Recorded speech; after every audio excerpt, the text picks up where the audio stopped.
right, hello wine drinking people. We're back. It is Thursday, September 23rd, and it's time for what I drank yesterday. I don't know if you guys noticed, we had 2 emails go out yesterday, and one of them was entitled, What I Drank Yesterday Continued. So we did a lot of drinking this week, and, well, not a lot of drinking yesterday, though, so kind of a day of recovery. Well, I'm sorry, we did have that Burgundy tasting last night at Cafe Max, but, and I got out for lunch yesterday, so I did do a lot of drinking yesterday, sorry. Let me go back and correct myself. All right, well, lunch yesterday. I don't get out to lunch very often, but to me, Opus One is a good reason to get out of the office and go to lunch. Then the release of Opus One every year, somebody from Opus, usually it's France Postner, someone that's been working for Opus for 22 years. I've known France for almost all that time, and she is great.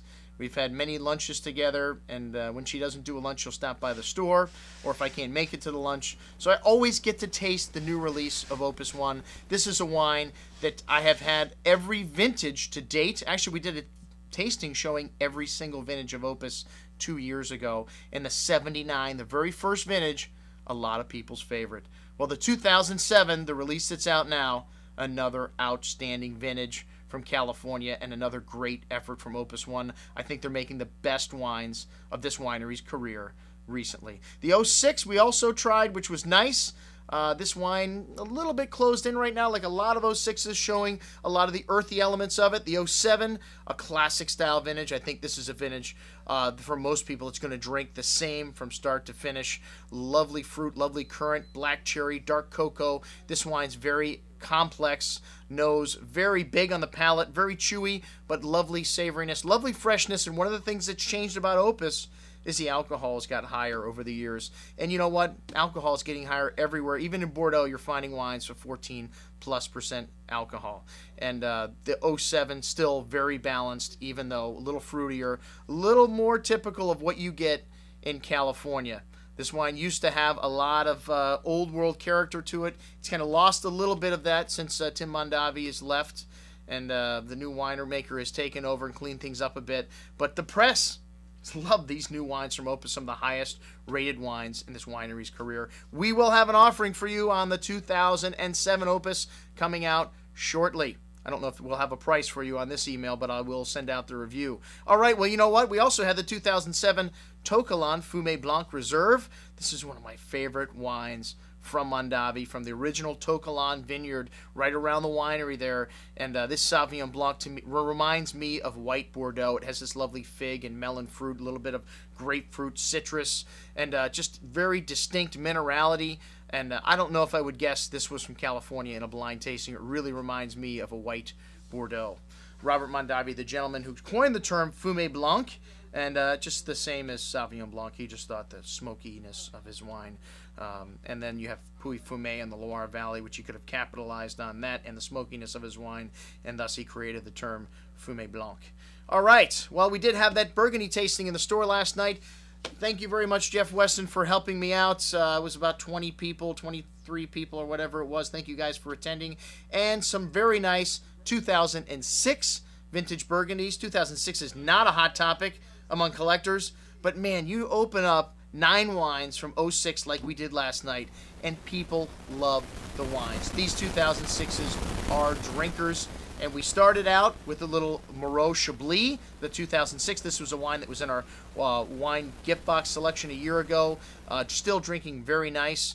And then the 2006 Jean-Claude Boisset Bourgogne. Not your typical Bourgogne Chardonnay. This wine was a little richer, a little fuller on the palate. It's nice to see that about some of the crowd liked the Chablis better, some of the crowd liked the Bourgogne Blanc better, which they're very different wines. Whenever you have the whole entire crowd liking one wine, that means you got an inferior wine there.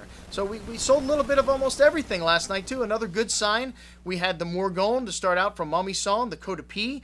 Morgon, one of my favorite villages in Beaujolais. These wines also age very well in a great vintage. I just had some 09s today in the store, which I'll talk about tomorrow from Jadot. Fabulous vintage from Beaujolais. And then we had a couple of wines from Beaune, the Savigny Le Beaune from Domaine de Vougerie, which is the Boisset family's home property that they started the label in 1999. This is a family that has taken over Burgundy.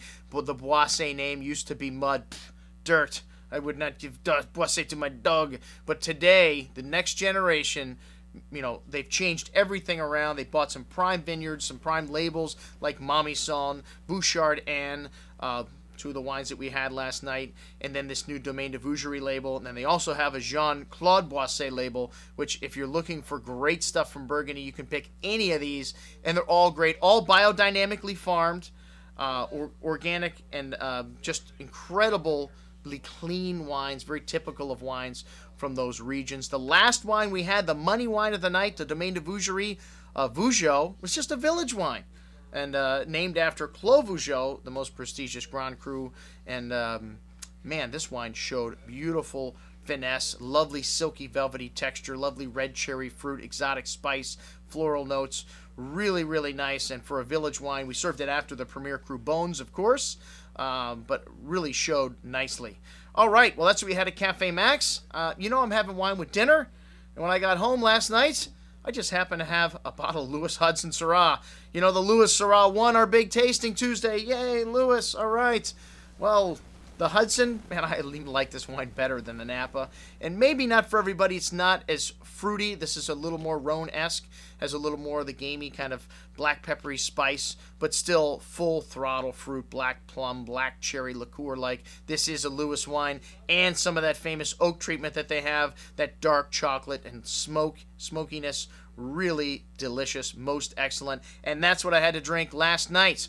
All right, folks, I'm your host, Andrew Lampasone, signing off for the Wine Watch, saying remember, always drink the good stuff first.